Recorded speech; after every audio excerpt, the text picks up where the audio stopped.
Donc à présent, nous allons nous attaquer à l'insertion de tout ce qui est premier plan de cette page de présentation. Donc la première chose que l'on va faire, c'est tout simplement insérer ici un titre. Donc pour ça, on va aller sur Insertion, on va se débrouiller pour bien placer notre curseur sur notre troisième volet. On va aller donc dans Insertion, on va sélectionner donc ici WordArt, on va sélectionner tout simplement le premier WordArt dans la liste, qui est un des WordArt les plus simples. Donc notre WordArt ici va apparaître, le cadre de notre WordArt va ici apparaître sur la gauche. On va venir donc mettre le titre de de notre de notre plaquette. Donc ici on va mettre tout simplement, je pense, Tour Eiffel, hein, ce sera le plus simple. Hein. Ce titre, ce WordArt, vous allez pouvoir le configurer exactement comme un texte traditionnel, à savoir que vous allez pouvoir modifier sa police de caractère, tout simplement. Vous allez pouvoir modifier la taille du titre, en modifiant tout simplement la taille des caractères. Vous allez pouvoir déplacer ensuite ce titre sur la première page. Pour ça, il faut faire très attention. Il faut obligatoirement cliquer. On ne peut pas vraiment déplacer comme ceci. Il faut cliquer sur le cadre qui entoure votre titre. Donc pour ça, je vais tout simplement venir cliquer ici sur la partie en pointillé et venir déplacer ce titre donc sur ma page. Ce titre, on va pouvoir, si on le souhaite, le mettre en forme un petit peu comme on pourrait mettre en forme tout simplement une forme.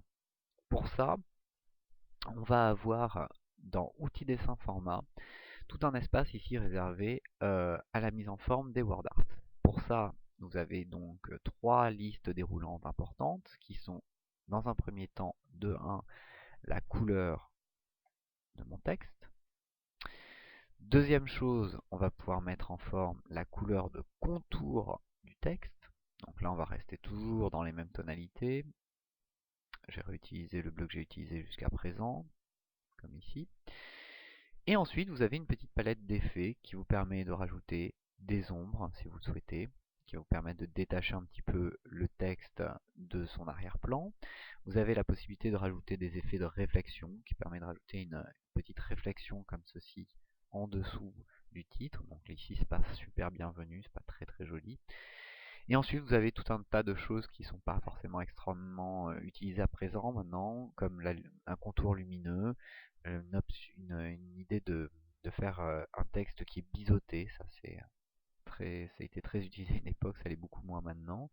Vous avez la possibilité de faire tourner votre texte un petit peu dans tous les sens en 3 dimensions. C'est pareil, c'était très utilisé à une époque, ça l'est beaucoup moins. Et vous retrouvez les anciennes options des WordArt qui vous permet carrément de déformer votre texte en fonction de la taille de votre cadre. Ça peut être pratique lorsque vous ne voulez pas être dépendant de la taille du texte ici. Vous passez tout simplement transformer en mode aucune transformation, pardon, déformation ici, et votre texte va s'adapter, comme vous pouvez le voir, à la taille de votre cadre. Donc ici, on va rester sur tout simplement le WordArt comme ceci. Notre titre déjà est très bien, il fonctionne très bien. On va positionner notre titre donc sur notre plaquette, comme ceci. On va maintenant faire un petit peu la même chose, mais pour rajouter ici des informations concernant notre tour Eiffel. Donc, Jack, je reviens un petit peu en arrière. Donc, on va tout simplement ici lui mettre euh, son, son adresse. Donc, pour ça, je vais devoir ici rajouter du texte. Cette fois, je vais rajouter du texte avec une méthode un peu particulière. Je vais d'abord créer un objet que je vais positionner et dans cet objet, je vais rajouter du texte. Pour ça, je vais aller dans Insertion, Dans l'insertion tout à fait à droite, vous allez trouver un élément qui s'appelle zone de texte, qu'on va de plus en plus utiliser lorsqu'on fait du maquettage, qui nous permet donc de créer un carré, une zone, dans laquelle on va pouvoir ajouter du texte. Donc pour ça, je vais aller sur tout simplement dessiner une zone de texte. Je vais retrouver mon curseur comme tout à l'heure pour dessiner un objet. Donc là, je vais dessiner tout simplement une zone de texte à la taille souhaitée.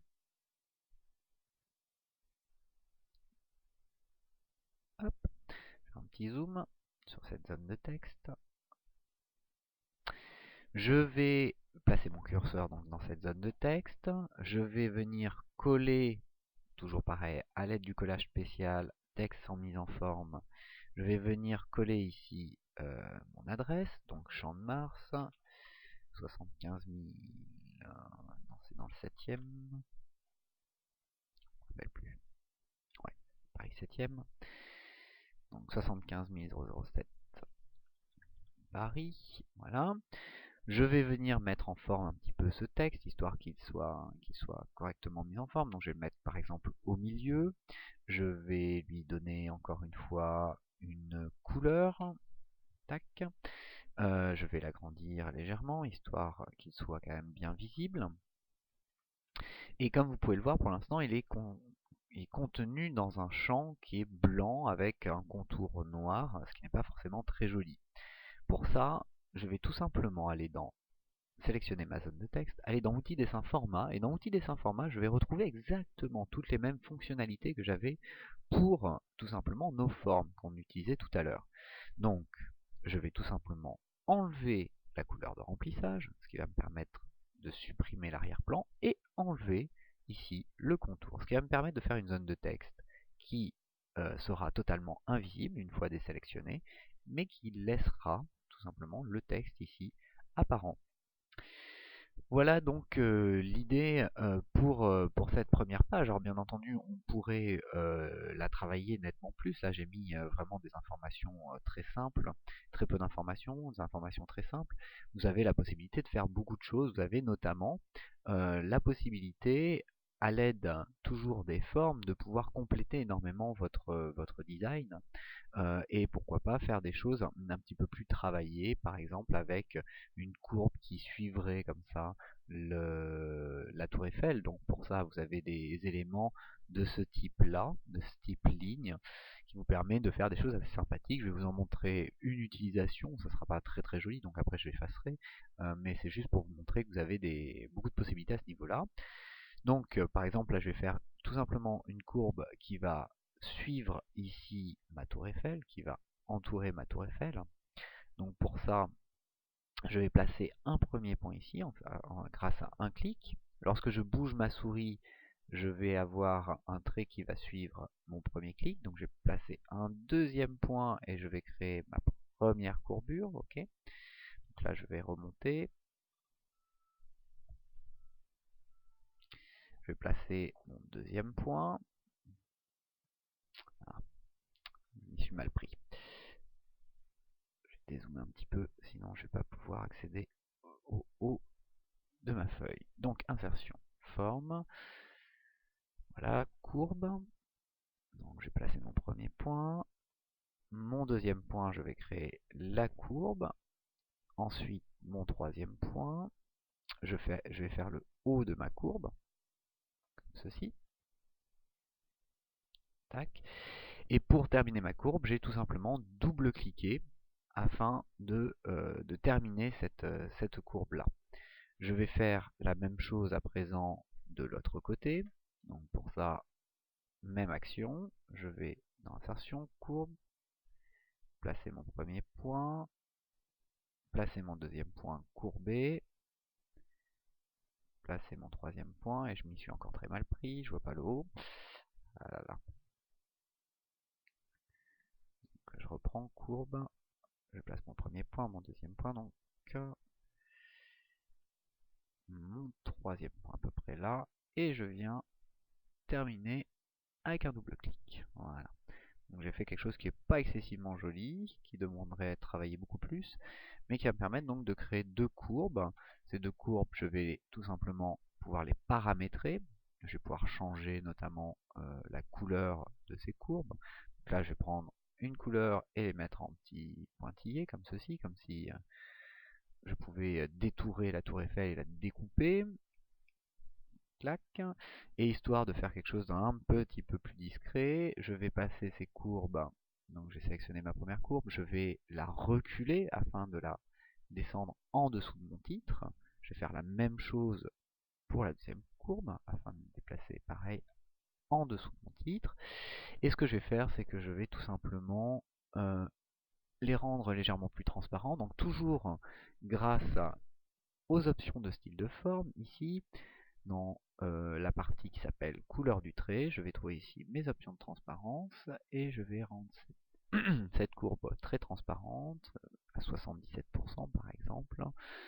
Pareil pour mon autre élément, donc couleur du trait, transparence 77%. Ça va permettre de faire quelque chose de beaucoup plus discret, de beaucoup plus joli, voilà. C'est pas extraordinaire, il faudrait travailler ça nettement mieux pour avoir un effet sympathique. Mais ça vous donne un petit peu toutes les possibilités déjà que vous pouvez utiliser sous Word à l'aide de l'insertion d'images et à l'aide de l'insertion de formes. Voilà.